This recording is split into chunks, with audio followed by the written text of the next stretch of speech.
Olá a todos, sejam bem-vindos ao Info Mais em Pauta número 21, onde eu trago dois julgamentos bem legais, um da Corte Especial de Direito Civil envolvendo cessão de crédito e a notificação ao devedor. Quando é que essa notificação é eficaz? Ela pode se dar no curso da própria ação de cobrança ou ela tem que ser prévia à demanda?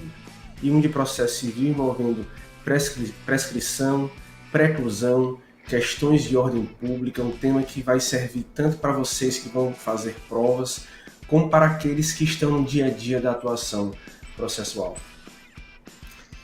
Tudo bem, pessoal? Tudo bem, Flávio? Vamos a mais um Enfermagens em Pauta. Eu trago aqui, pessoal, dois julgados bem interessantes, um do STJ em matéria penal envolvendo a lei de armas. Várias questões associadas à posse ínfima de munição. O STJ julgou embargos de divergência em que ele ratificou alguns pontos que já eram do seu magistério jurisprudencial e também do STF, e, por outro lado, aprofundou um tema e uma situação de modo bem interessante para reconhecimento ou não do princípio da insignificância. E o outro julgado diz respeito ao direito constitucional e direito administrativo. Anistia administrativa pode ser concedida por estados e municípios? A iniciativa legislativa é reservada ou não ao chefe do Poder Executivo? Vamos ver agora na sequência.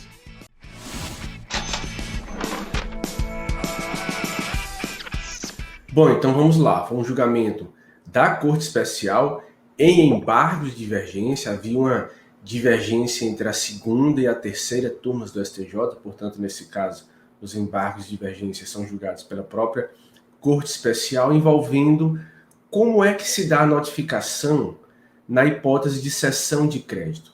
No caso concreto, havia uma cessão de crédito daqueles empréstimos compulsórios de energia elétrica, mas o STJ deixa claro que o entendimento ali discutido no recurso se aplica para a cessão de crédito como um instituto do Código Civil. Se o direito material do caso concreto envolvia empréstimo compulsório de energia elétrica, era apenas um detalhe. O que foi discutido foi a notificação na cessão de crédito. No caso concreto, o credor cede o seu crédito para um terceiro, que, portanto, se torna credor daquela dívida. E o Código Civil exige que o devedor seja notificado dessa cessão para que a cessão seja eficaz em relação a ele, devedor. No caso concreto, porém, o terceiro que assume o crédito não fez uma notificação prévia, já ajuizou uma ação de cobrança dentro da qual foi realizada a citação do devedor. O ponto controvertido foi exatamente esse. A citação do devedor serve como notificação do direito material prevista lá no Código Civil. O STJ resolve a divergência, resolve essa controvérsia dizendo que sim, que essa citação faz às vezes da notificação. Não há necessidade de que a notificação da cessão de crédito seja prévia à ação de cobrança. Portanto, o devedor vai ser comunicado que há um novo credor dentro da própria ação de cobrança via citação. E aí o artigo 290 do Código Civil fala que o devedor tem que ser notificado por escrito, por documento público ou particular. E a citação atinge esses requisitos. De resto, o STJ lembra que a ausência de notificação não torna a dívida inexigível. A dívida não é extinta.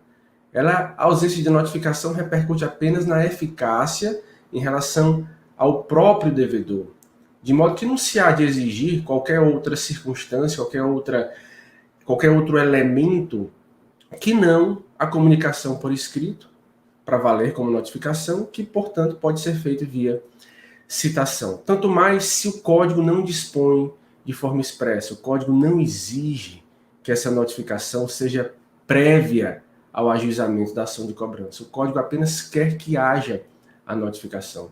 Então, levando em conta também a economia processual e a necessidade de impor um certo dinamismo às relações jurídicas, o STJ pega todos esses elementos e conclui que a notificação não precisa ser prévia ao ajuizamento da ação de cobrança, pode ser feita via citação, e aí o devedor toma ciência de que há um novo credor e vai fazer a sua defesa. É óbvio que ficam preservadas as defesas pessoais que aquele devedor tem ou tinha em relação ao credor originário. Os aspectos do direito material não são modificados. É isso, Gabriel. Bem interessante, Flávio, um julgado, né, da Corte Especial, e lembrando para o pessoal, Corte Especial, órgão jurisdicional máximo do STJ.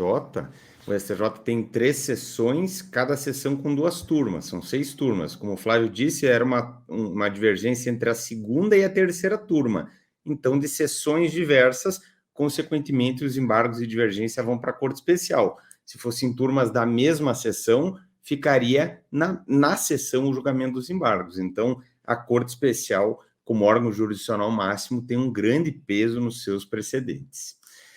Pessoal, eu trago agora um julgado envolvendo a lei de armas, também um julgamento em embargos e divergência, também um ponto que foi uniformizado no âmbito agora da terceira sessão. Era uma divergência entre a quinta turma e a sexta turmas. Quinta turma e a sexta turma. Logo, turmas integrantes da terceira sessão, os embargos de divergência não vão para a Corte Especial, ficam na terceira sessão. E aqui, pessoal, eu vou colocar 2 casos concretos para vocês refletirem aí, tirarmos as conclusões à luz do entendimento firmado pelo STJ. Imaginem que um agente numa blitz policial foi parado e com ele localizado dentro do seu veículo um único projétil de uso restrito das Forças Armadas. Nada mais, nenhum outro fato criminoso aconteceu. Só se localizou esse projétil, por exemplo, ele disse que caça e que tinha aquele projeto há muito tempo, nem sabia que tinha ficado no carro, mas em suma, fato objetivamente era posse ínfima de uma munição de uso restrito desacompanhada da respectiva arma de fogo. Imagine agora uma outra situação. O agente ele é preso em flagrante com 3 quilos de cocaína e também ele tem consigo uma munição de uso restrito das Forças Armadas sem a arma correspondente. O fato em si de possuir uma quantidade ínfima, no caso, um projétil de arma de fogo de uso restrito desacompanhada da respectiva arma, a gente pode pensar, é o mesmo fato, então tem que ter a mesma consequência jurídica. Para o STJ, com esse julgamento uniformizador, não. As consequências jurídicas podem ser, em casos assim, devem ser diversas.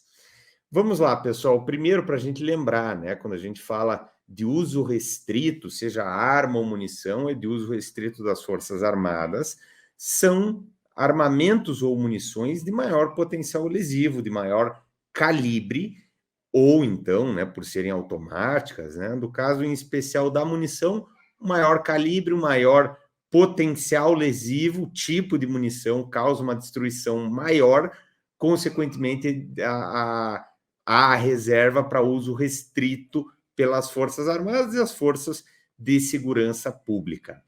Sabemos, né, de uso permitido é que não se enquadra nem como uso restrito, nem como uso proibido. O uso proibido, por sua vez, é bem mais restrito.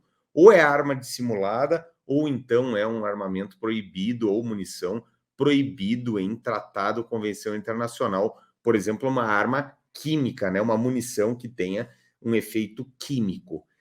Então, pessoal, nesse contexto que eu coloquei, nas 2 situações não tínhamos arma de fogo junto, só tínhamos uma posse ínfima de munição de uso restrito. Um projétil apenas nos 2 casos. Vejam, pessoal, que o só fato de não haver o armamento junto com a munição de uso restrito não torna o fato atípico. Isso já era da jurisprudência do STJ e do STF, e o STF, agora pela terceira sessão, pacifica e ratifica esse entendimento. Então, se nós temos uma alegação de que foi encontrada foi encontrada a munição, imaginemos aí 30 munições de uso restrito das Forças Armadas, sem, no entanto, a arma de fogo. O fato é atípico porque não tinha arma de fogo, não poderia colocar no armamento e disparar. Aquilo era eventual, né, pessoal? Ele poderia ter em outro local. Então, o fato é típico. E aqui eu lembro os crimes, né, da lei de armas, em particular aqui o que estamos considerando o artigo 16, que envolve arma e munição de uso restrito, e no parágrafo, né, cuida de arma de fogo de uso proibido, depois o pacote anticrime, não tem jogo aqui no julgado, mas o pacote anticrime colocou o uso proibido como uma qualificadora do artigo 16. Nesses casos, temos crimes de perigo abstrato, não é preciso demonstrar o perigo concreto. Então, o só fato de não ter arma de fogo não é motivo para reconhecimento da insignificância, para reconhecimento da atipicidade material da conduta. O tipo legal não exige que esteja o armamento junto, então não há falar em atipicidade formal, e, por outro lado, isso não é argumento para insignificância, para atipicidade material. O que o STJ, nesse julgado, sedimentou, e esse é o ponto mais relevante do precedente. O STJ disse que a só posse de uma quantidade ínfima de munição de uso restrito, desacompanhada de armamento, não torna por si só o fato atípico materialmente, porque vimos que formalmente há a adequação ao artigo 16, não torna atípico materialmente com base no princípio da insignificância. Aqui eu lembro, pessoal, que vários precedentes do STJ e do STF têm dito que a posse de quantidade ínfima de munição de uso restrito desacompanhada de munição é caso tem sido aplicado o princípio de insignificância. Então, é possível falar, sem dúvida alguma, e tem vários julgados que já aplicaram. O STJ, nesse precedente, no entanto, ele vai mais a fundo. Ele não supera esse entendimento, mas ele agrega uma outra análise que não é destacada em vários precedentes anteriores. O STJ vai dizer que o só fato de ter a posse de uma quantidade ínfima de munição de uso restrito desacompanhada de arma de fogo não torna o fato atípico materialmente. É imprescindível a análise das circunstâncias do caso concreto. Por isso, quando nós temos um caso em que o agente, além de uma posse ínfima de arma de fogo, de munição de uso restrito, tem também um outro crime grave envolvido. No exemplo que eu coloquei para vocês, tinha um tráfico de drogas com 3 quilos de cocaína. O STJ vai dizer, não dá para falar em insignificância da posse de munição de uso restrito, porque não é insignificante, já que não passa por aquelas 4 vetoriais que a jurisprudência sempre coloca, seja a jurisprudência do STJ, seja a jurisprudência do STF. A mínima ofensividade da conduta, a ausência de periculosidade social da ação, o reduzido grau de reprovabilidade do comportamento e a inexpressividade da lesão jurídica provocada. O STJ vai dizer, num caso como esse, não é uma conduta minimamente ofensiva, porque é alguém que está envolvido com outros crimes graves. Não há ausência de periculosidade social da ação. A ação é perigosa porque alguém que está envolvido com o tráfico de drogas, como nesse exemplo, se tem ali munição, evidentemente tem alguma ligação, né? E alguém que está praticando crimes graves, está voltando a sua vida à prática de crimes. Então, consequentemente, não há falar em princípio de insignificância num contexto como esse. O STJ julgou um caso em que o agente tinha consigo uma única munição de uso restrito, sem arma de fogo, mas ele acabou condenado no mesmo processo, ou seja, no mesmo contexto fático, tudo aconteceu no mesmo contexto fático, por tráfico de drogas e por associação para o tráfico ainda. E aí o STJ vai dizer, não podemos dizer que é inexpressiva a conduta, que é mínima a lesão, que, por outro lado, é despida de qualquer periculosidade social a posse de uma munição de uso restrito, ainda que em quantidade ínfima, num contexto como esse. Então, é bem interessante, pessoal, porque o fato em si, se a gente pensa só abstratamente, o fato em si é o mesmo. Então, a consequência deveria ser a mesma. Mas o direito não se ocupa de análises em tese, sobretudo o princípio de insignificância, que foi exatamente construído pela doutrina e acolhido pela jurisprudência com uma análise casuística, com uma análise dos contornos específicos ao caso concreto. Então, acho bem interessante o raciocínio do STJ, que prevaleceu na terceira sessão, de modo que o só fato de alguém possuir quantidade ínfima de munição de uso restrito desacompanhada de arma de fogo não torna por si só o fato materialmente atípico, porque formalmente a tipicidade existe, o crime é de perigo abstrato e não exige armamento junto, quando há munição, e por outro lado não exige uma quantidade mínima de munição, e consequentemente nós vamos ter que examinar as peculiaridades do caso concreto, trocando em miúdos, se tiver outros crimes graves envolvidos, não deve ser aplicado o princípio da insignificância. Era isso, Flávio. Bom, mais um, né? De sessão, de embargo de divergência, então legal demais esse julgamento. Eu trago um que não é de sessão, é de turma, mas é muito relevante e tende sim a ser seguido, porque resolveu o tema de um modo bastante técnico e lógico. Na origem, nós temos uma ação civil envolvendo um contrato em que o réu apresenta a sua contestação. Na contestação, o réu levanta várias defesas, dentre as quais a prescrição. O juiz de primeiro grau, então, na fase de saneamento do processo, rejeita a prescrição e o réu não recorre. O processo segue e vem a ser sentenciado. A sentença julga parcialmente procedente o pedido e o réu entra com uma apelação no bojo da qual ventila a questão da prescrição. Pretende discutir a prescrição que foi rejeitada numa decisão interlocutória no recurso de apelação interposto contra a sentença. O que é que o tribunal faz nesse ponto? Nesse ponto, o tribunal não conhece do recurso de apelação, tribunal de segundo grau, dizendo que a prescrição deveria ter sido impugnada em agravo de instrumento e não agora na apelação. E, portanto, como ela não o foi, o tema está precluso. Não pode mais ser discutido, não pode mais ser modificado. É essa precisa discussão que chega no STJ via recurso especial.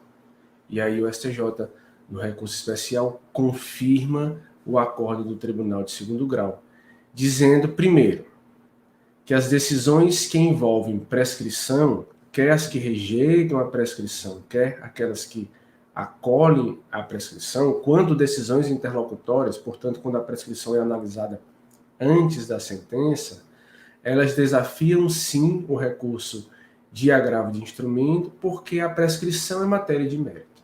Essa é a premissa de que parte o STJ. Portanto, a parte, autor ou réu, a depender do caso, precisam interpor o agravo de instrumento contra a decisão interlocutória que aprecia a prescrição, para rejeitar ou para acolher. Mas e a questão da ordem pública? Aquelas questões de ordem pública que podem ser decididas de ofício pelo Poder Judiciário. A prescrição é uma delas. Elas se submetem à preclusão, ou seja, à impossibilidade de revisão do ato, de modificação daquele ato praticado, a perda do ato, do direito de se praticar um ato para modificar um outro ato que já foi praticado. O STJ diz que as matérias de ordem pública se sujeitam sim à preclusão. Embora essas questões de ordem pública possam ser conhecidas de ofício pelo juiz, pelo Poder Judiciário, pelo juiz, pelo tribunal, elas não podem ser redecididas de ofício, elas não podem ser revistas de ofício, elas podem ser decididas de ofício uma vez, mas elas não podem ser redecididas ou modificadas. Para isso é necessária a impugnação da parte interessada, sem o que o Poder Judiciário não pode revisar o tema já decidido, inclusive relativamente às questões que integram aquele conceito de ordem pública. Então, esse precedente do STJ fixa várias premissas interessantes. Primeiro, cabe agravo de instrumento contra a decisão interlocutória, que aprecia a prescrição, porque ela se equipara a uma decisão de mérito. Segundo, mesmo as questões de ordem pública, que podem ser conhecidas de ofício, podem ser conhecidas de ofício uma vez, mas depois de decididas, elas não podem ser redecididas e revisadas de ofício.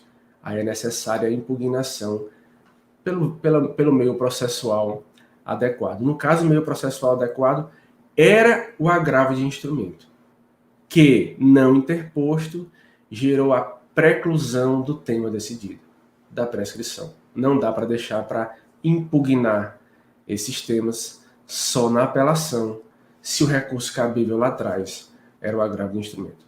Bem legal, serve para as próximas provas, que por certo vai ser um tema cobrado, mas serve também, sobretudo, para a nossa atuação no dia a dia processual, porque não deixava de ser uma questão controvertida.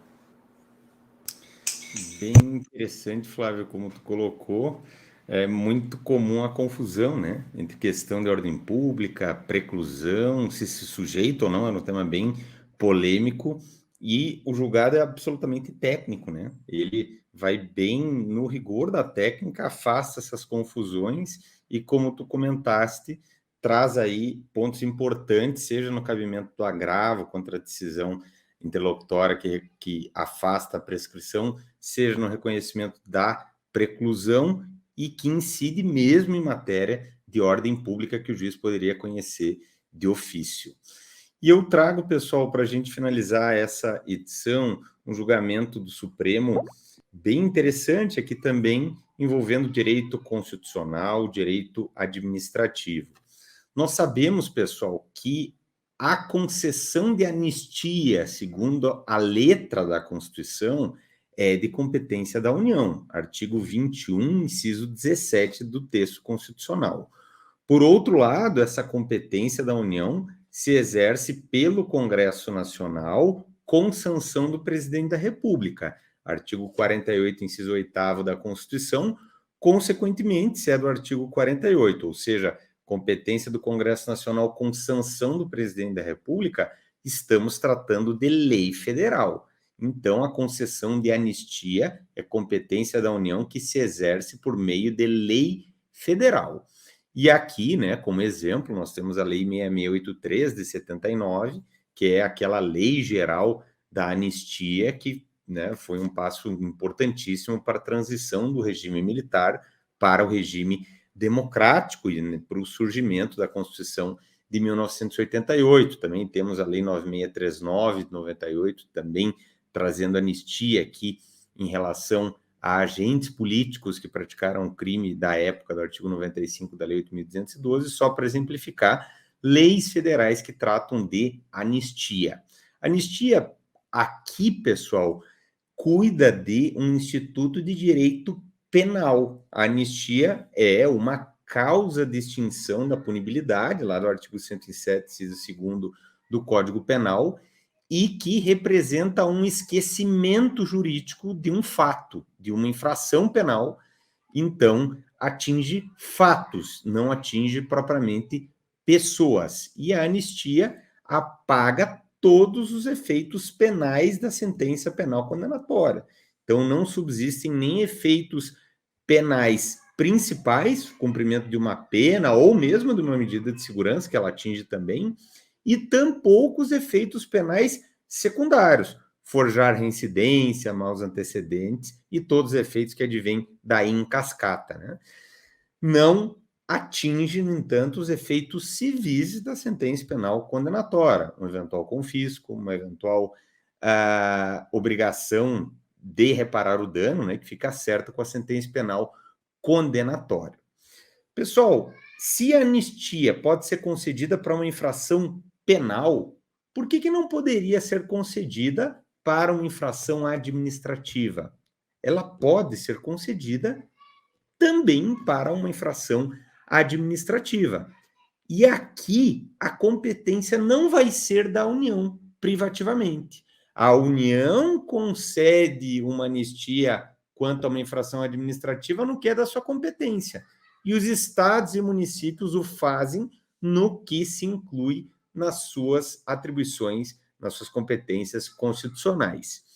Então, plenamente legítimo que um estado legisle, que um município legisle para conceder, por exemplo, anistia quanto à infração administrativa, infração funcional de seus próprios servidores públicos.